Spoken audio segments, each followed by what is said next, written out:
इसका मतलब है कि सेना की तैयारियां भरपूर थी। सीज फायर की घोषणा वो भी अमेरिका के राष्ट्रपति डोनाल्ड ट्रंप के द्वारा कि सीज फायर की घटना से भारत की संप्रभुता गिरी है नरेंद्र मोदी जी के प्रधानमंत्रित्व कालखंड में। इससे भारत की सेना का मनोबल गिरा है, भारत की सेना का अपमान हो रहा है। कई घटनाएं हुई, हमारी सरहद के भीतर गोलाबारी हुई है। कहाँ गया प्रधानमंत्री जी का गोला? तत्कालीन प्रधानमंत्री इंदिरा गांधी जी ने पाकिस्तान पर आक्रमण करवाया, जहां से आतंकवादी गतिविधियों के द्वारा भारत में जनहानि की जाती थी। उसको इंदिरा गांधी ने जब आदेश दिया भारत की सेना को, तो मुझे लगा कि फिर से 1971 होगा, और 1971 होगा तो क्या होगा कि नरेंद्र मोदी जी अब पीओके को भारत की सरहद का हिस्सा बनाए। हमारे साथ आज बातचीत करने के लिए मौजूद हैं समाजवादी पार्टी के विधायक डॉक्टर आर.के. वर्मा, जो विधानसभा में उप मुख्य सचेतक भी हैं समाजवादी पार्टी के, और अखिलेश यादव के भरोसेमंद नेताओं में से एक माने जाते हैं। कई मुद्दों पर पिछले दिनों इन्होंने बयानबाजी की है, जिसके बाद कई मुद्दों पर चर्चा भी हुई है कि आखिर डॉक्टर आर.के. वर्मा इतना मुखर होकर क्यों बोलते हैं। तो आज इन्हीं से हम बातचीत करेंगे और कुछ महत्वपूर्ण विषयों पर बातचीत करेंगे। वर्मा जी, स्वागत है आपका। बहुत बहुत धन्यवाद। सबसे पहले मैं आपसे जानूंगा कि जिस तरह से सीज फायर हुआ, जिस तरह से दोनों देशों के बीच वार्ता हुई, बहुत सारे नेताओं ने सीज फायर का समर्थन किया, लेकिन सीज फायर पर सवाल कुछ नेता इस उठा रहे हैं, खासकर कांग्रेस के जयराम रमेश ने सवाल उठाया है, अन्य नेताओं ने भी, कि देश इतनी मजबूत स्थिति में है तो फिर सीज फायर क्यों किया गया, और सीज फायर के बाद भी पाकिस्तान ने कुछ एक हिस्सों में गोलीबारी की। किस तरह से देखते हैं इस पूरे घटनाक्रम को, और समाजवादी पार्टी का क्या स्टैंड है? देखिए, पूरे देश को 2 बार दुख मिला है। एक तो पहलगाम की घटना में, जब पाकिस्तान समर्थित आतंकवादियों ने हमला करके हमारे पर्यटकों की जान ली, पूरा देश दुखी हुआ।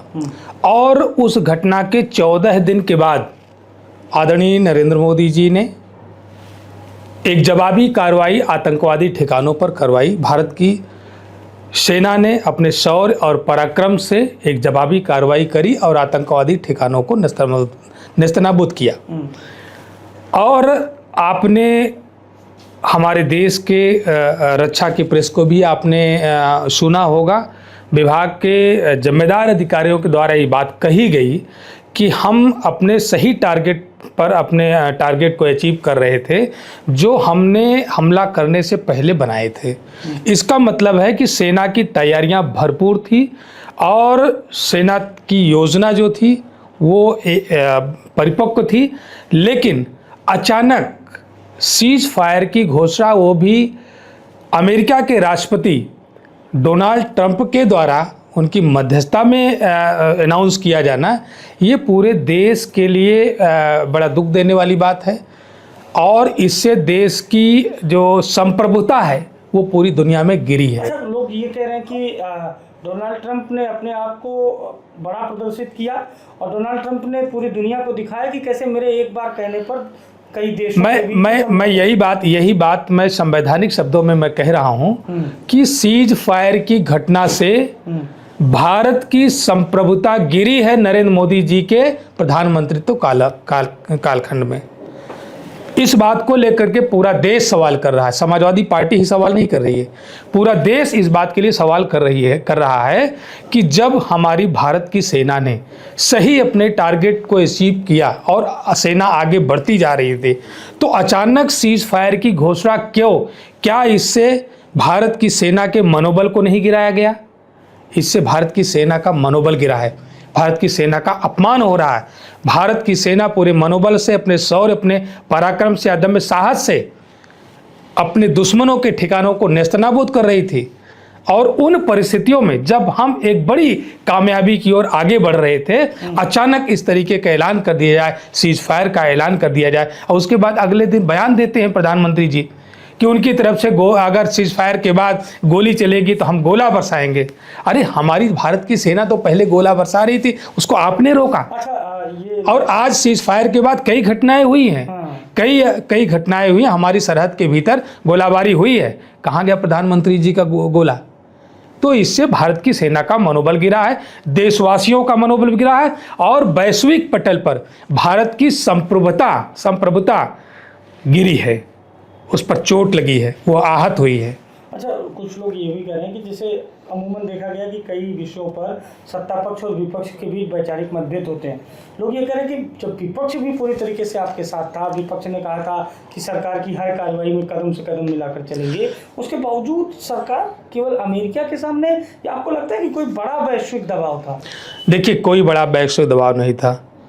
आज भारत पहले के भारत से मजबूत स्थिति में है, लेकिन भारत का नेतृत्व, जिसका मनोबल मजबूत नहीं है, भारत का नेतृत्व साहसी नहीं है।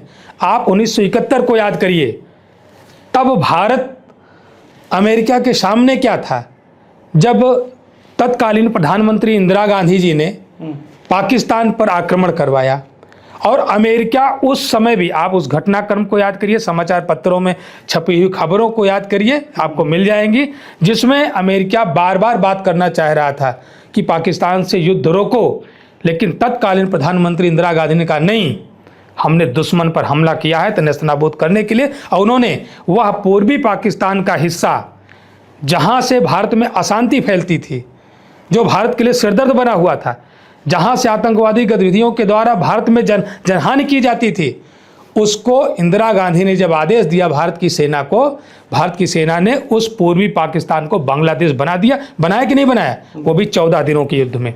मुझे खुशी हो रही थी कि हमारे देश के पर्यटकों ने जो अपनी शहादत दी पहलगांव में, 14 दिन के बाद नरेंद्र मोदी जी ने ये अभियान चलाया, तो मुझे लगा कि फिर से 1971 होगा, और 1971 होगा तो क्या होगा, मुझे लगा कि जो पाकिस्तान ऑक्युपाइड जो कश्मीर है, जो पीओके है, जहां पर भारत की सरहद के भीतर जो पाकिस्तान में पोषित होने वाले आतंकवादी हैं, घुस करके हमारे यहाँ जनहानि करते हैं, हमारे देशवासियों को जान लेते हैं, हमारे सैनिकों की जान लेते हैं, हम उस पीओके पर अपना झंडा गाड़ देंगे, यह विश्वास हम लोगों को था। और इसीलिए पूरा देश, चाहे जिस राजनीतिक पार्टी में विश्वास करता हो, पूरा देश इसी बात पर एक मत था कि नरेंद्र मोदी जी अब पीओके को भारत की सरहद का हिस्सा बनाए। इस बात के लिए पूरा देश नरेंद्र मोदी जी के साथ खड़ा था, लेकिन देश का विश्वास टूटा है। हम दूसरी चर्चा की ओर बढ़ेंगे, लेकिन एक फाइनल कमेंट आपसे इस पे चाहते हैं। क्या आप वास्तविकता में मानते हैं कि सीज फायर देश के लिए जरूरी नहीं था? देखिए, सीज फायर का मैं विरोध नहीं करता हूं, लेकिन सीज फायर जिन परिस्थितियों में किया गया, मैं उसका विरोध कर रहा हूं, और उससे कोई देश का कोई नागरिक सहमत नहीं हो सकता। हम कोई भी युद्ध लड़ते हैं तो एक मकसद के लिए लड़ते हैं ना। कोई भी हम घटना कारित करते हैं तो उसके पीछे एक मकसद होता है। मकसद क्या हमारा पूरा हुआ? क्या हमने अगर हम पाकिस्तान और भारत दोनों की अगर तुलना करें, हमने अपने जिन जिन रक्षा संसाधनों का उपयोग किया, हमने पाकिस्तान से कहीं ज़्यादा अपना आर्थिक नुकसान किया। अपने रक्षा संसाधनों को जिनको लगाया, पाकिस्तान से कहीं ज़्यादा हमने अपना आर्थिक नुकसान किया, लेकिन बदले में हमें उपलब्धियां क्या मिली? हमने पाकिस्तान की क्षति कितना करी? उसके एवज में क्षति कम हुई है। इसलिए तब तक सीज फायर नहीं का समझौता नहीं होना चाहिए था, घोषणा नहीं होनी चाहिए थी, जब तक हम अपने टारगेट को पूरा नहीं कर लेते। और उसमें पहला टारगेट था कि पीओके भारत का अभिन्न हिस्सा बने, पीओके पर भारत का झंडा गड़े।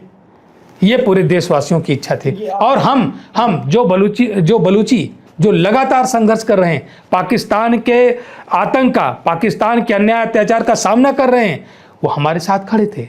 हमारे पास अवसर था कि हम पाकिस्तान का एक और बंटवारा कर सकते थे।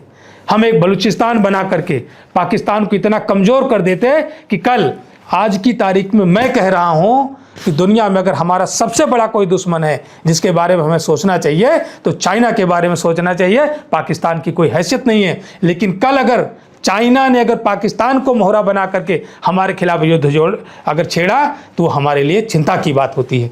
इसलिए हमें ऐसे अवसर के लिए हमेशा तैयार रहना चाहिए। हम पाकिस्तान को इतना कमज़ोर कर देते कि कोई उसको मोहरा भी ना बना सके।